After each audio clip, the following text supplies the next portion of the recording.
Hello, a very warm welcome to all of you. It's great to have you back. As you know, we are now on chapter 16 of the Bhagavad Gita, which is entitled The Yoga of the Distinction Between the Divine and the Demonic Destinies. Sister Denise has been sharing her understanding of what is contained in the Bhagavad Gita with us, and on your behalf, I bid her a very warm welcome yet again to today's show. Thank you. Sister Denise, the title itself is quite a mouthful, and it gives us insight into various aspects of human functioning. What does the title mean to you? It's interesting. On the one hand, God is teaching that everyone is a soul and they have roles. And on the other hand, you've got good people and bad people. So this is what this chapter is talking about. There are some people who are inherently oriented towards goodness and others who are inherently oriented towards badness, and this is dealing with that. Or you could say everyone has their dark side and their light side, and he's looking at the dark side and the light side that is in everyone. That's another way to look at it. Sister Denise, I notice in the first few verses the qualities of those born to what is called a divine destiny are set out. Why is it important for us to know what these qualities are? I'm particularly drawn to non-violence in verse 2. Yeah, it's a very beautiful description of the highest qualities, the virtuous person, the superior human being, which is also referred to in the I Ching, the Chinese book of changes, really looking at those two different sides of the human being.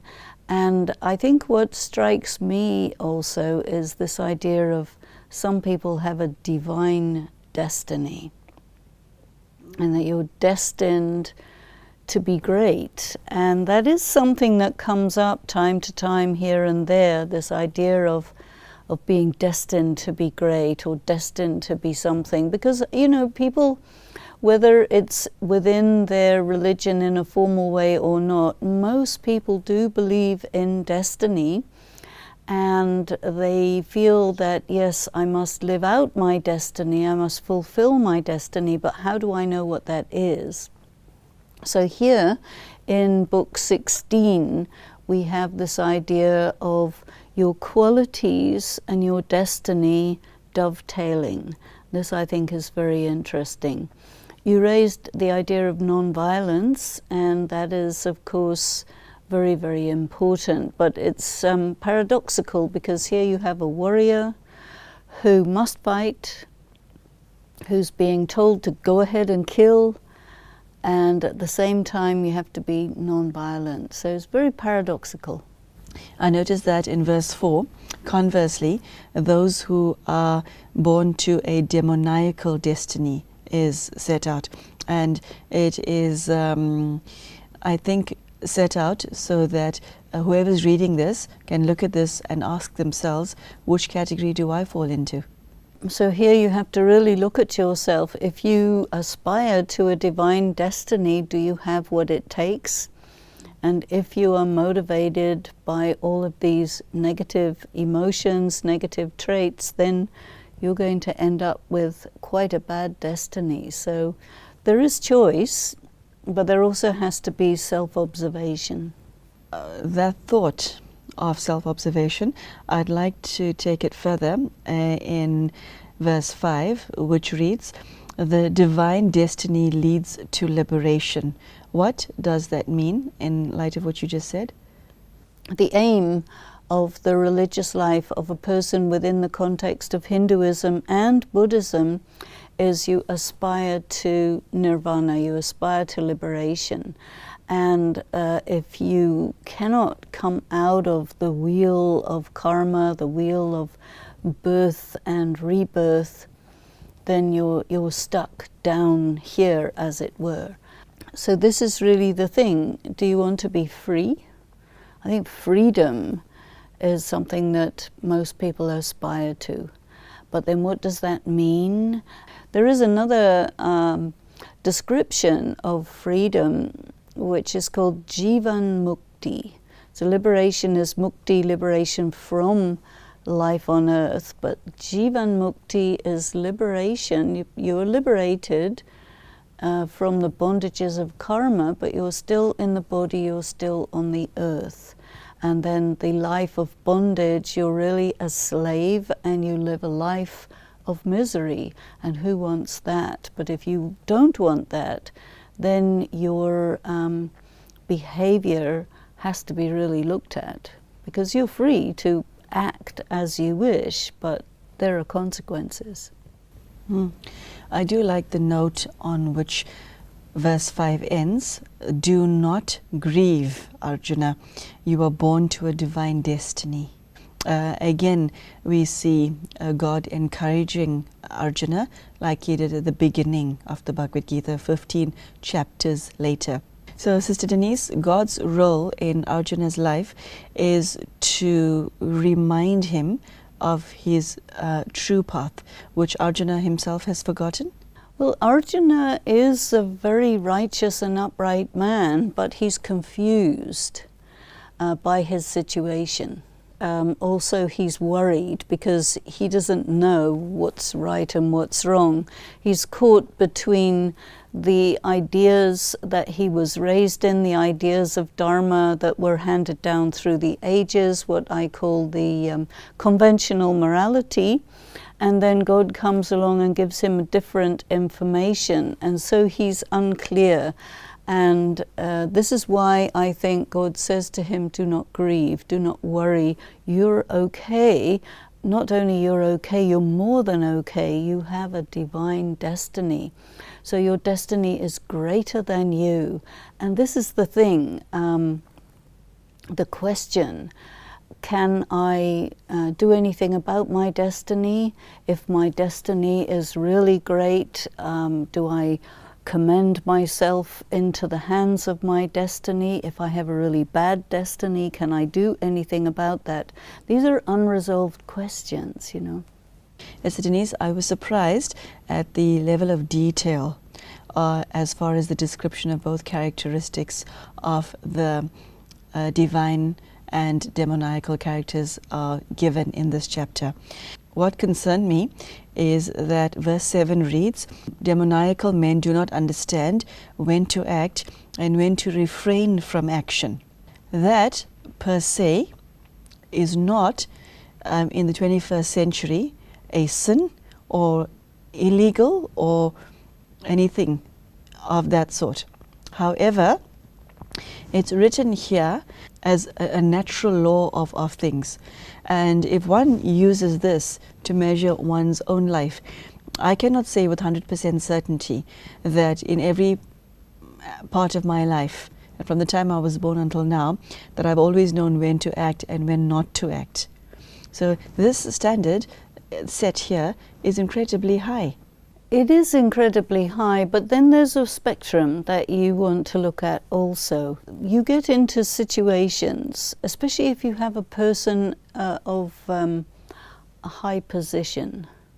You know, a person of very high position is faced with all sorts of really big challenges on the political scene, the economic scene, whatever. You can see that playing out as you see what's happening in the world today among the world's leaders.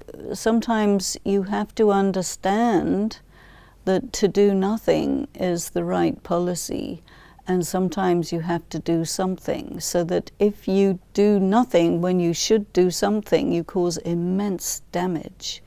And if you do something when you really would be better to leave it alone, whatever you do will cause damage. So, you know, I think that on the international scene as well as on the individual scene, we're being asked to really be conscious and take full responsibility. And yes, as you rightly said, we do err in those areas quite a bit. But I think that when God says demoniacal people, I think he's really talking about it when it comes to causing a very severe result, that they would be classified as demoniacal. What I need to know from you now is, can one find authority in this chapter for the fact that all of us contain both divinity and demoniacal attributes? Is that not the case, Sister Denise? That we're all, you know, the Chinese symbol of the yin yang? Yes. Aren't we all that? Is there a single person on earth who is either or? No, everybody is both. Yes, everyone is. But it depends on how strong you are. I always see that if a person is in their power and they're spiritually well endowed, their dark side will not take over, will not dominate. They will be able to restrain themselves. And throughout the Gita, you hear about self-restraint. And I think that the function of yoga is to give the soul the power that enables the dark side to remain relatively dormant, and the light side, the pure side, to be sustained and to be operational. Sister Denise, you know, every now and again you'll hear somebody asking the question, why do bad things happen to good people? Yes. This one throws people off track greatly, because here's somebody who presents as good and well liked and life hits him with, or her, with a serious knock that makes one wince if you're observing this scene of the drama unfold. So how would you answer that question in this context? Now, we have to see the soul in the context of many, many lifetimes. So at the present time, you're presenting as very good, but there may be an outstanding debt from some other lifetime, and it comes up for payment in the form of bad things happening to good people. This is how we would understand that. We also have to see, you know, somebody may look very good on the surface.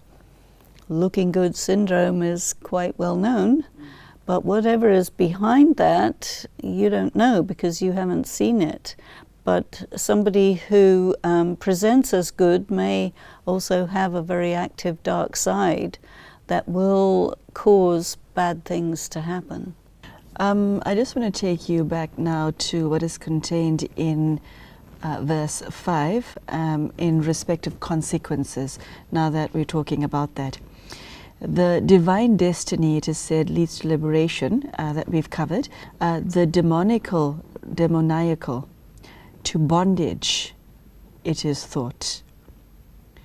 Explain bondage in this context. Bondage, you see, with the word karma, you have karma bandhan, bondage of karma. And karma is also described as a rope or a thread. And it's like a person is bound in that karmic consequence and cannot get out of it. You have to get through it, you know. There's another point that I could have added to the previous question, and that is that sometimes something bad happening to a good person is a test. And a test of fortitude, a test of what that person is made of, a test of how well that person handles bad things, you see. Because the person who is a student of God, the student of the knowledge of the Bhagavad Gita and so on, as a student you will get exams, you will get tests. It could be a matter of health, it could be circumstances, it could be character assassination. All these tests must be passed by the person who aspires to be, you know, the enlightened one, the liberated one, the great one. You see, because otherwise there's no proof of your greatness. You are saying that if you are a Mahatma, in which category our good friend Arjuna falls into, he will be called upon to show his greatness. Well, he'll have to prove it. And proving it means that when you're faced with, for example, a war where you have to kill your own relatives in inverted commas, you'll have to show it to them. Well, you see, the situation of Arjuna, if you look at it throughout the Mahabharata, throughout the Gita, is again and again and again, there's all kinds of unreasonable things, unfair things happening to him, and because of his dharma, he endures, he gets through it, he accepts to go into exile, and so on and so on and so on. And really, you cannot say that a person is a great person unless they have done all of these tests. Yes, Sister Denise, I notice that verse after verse after verse in this chapter describes what is contained in a demoniacal personality and the consequences thereof. There's a very implicit warning in this, isn't there? Tell us about it. Well, for example, in verse number 8, they say the universe is without God, without a basis, brought about by mutual union. It's just nature and procreation, and there's nothing to do with anything higher or lower. It's just matter, materialism. And I think what we would call conventional science gives us this world view, and in some people's views, everything is permitted. You know, you have the book of Crime and Punishment of Dostoevsky, which looks at this question, you know, if there isn't any God, then everything is permitted. And this is how a lot of people operate. And so I think the warning is that if you deny God, if you write God's existence out, and you just say, well, you know, that we don't see any need for God, the universe is operating just fine without God, what they're saying is be careful of that view, because you're going to end up performing such action that is the worst possible and with the worst possible consequences. So I think it's a very important chapter to bring into things, and I think this is also why there is a big backlash against secularism, because secularism is a position that is held in republics, democratic republics. The different countries have this form of governance which is non-theistic. And so this is saying that if you take that position, you run the risk of having a system of morality where you're going to end up in big trouble. So you do get people who are religious-minded who would take this type of position and say, we cannot allow ourselves to take on the secular approach. Okay, next question. I am particularly interested in what is contained in verse 11, line 3, where the demoniacal personality is described, and it reads, with gratification of desire as their highest aim. Which means, I want this, I want it now, I'm going to get it. Well, isn't it the world we live in now? Yes. Live now, pay later, or pay not at all. Yes, you would look, you have to look for a long time to find somebody who's not like this. That's right. Yeah, and the next line, convinced that this is all. Well, this is materialism. And you see, the materialistic world that we live in is actually headed towards tremendous abuses of human rights, in the name of economic advantage. And if you look at people who are considered, good in this world, it's people who have all the status symbols, who have all the technology. I think it is said something like 1% of the world's population own 90% of the world's wealth. And this imbalance is considered as a matter of great concern, because whenever you have these extreme polarities, that's when things fall apart. And so this is also a warning that you find here at the in the almost last chapter of the Gita, 16th. There's a total of 18 altogether. I noticed that 3 particular vices come up, which is contained in verse 21. Sister Denise, I'm not going to go through every single stanza because I don't think it's important. It just describes all the various negative traits that a person with a demoniacal character has. It states in verse 21, this is the threefold gate of hell, destructive of the self. Very clearly stated, destructive of the self, desire, anger, and greed. Therefore, one should abandon these 3. Lust is mentioned earlier, and now these 3 vices come up. And verse 22 goes on to state, released from these 3 gates to darkness, Arjuna, a man does what is best for himself, then he goes to the highest goal. So it's clear that if you act under those traits, which one of us doesn't from time to time, then you're literally hell-bent on self-destruction. Well, this is what we see in the world today. There's a lot of self-destructive people, and there's a lot of people who are totally interested in just gratification. Self-gratification. They don't care about anyone, they don't care about the world. I think some of the arguments raised by the environmental movement is showing that the earth and all of its bounty is being ravaged only for greed, not for need at all. So there are many people who are quite outraged by this, but I think the people who are on the receiving end of all the luxuries and economic advantages and so on will not consider that they are destroying themselves. I was just going to bring that up, Sister Denise, but you preempted me.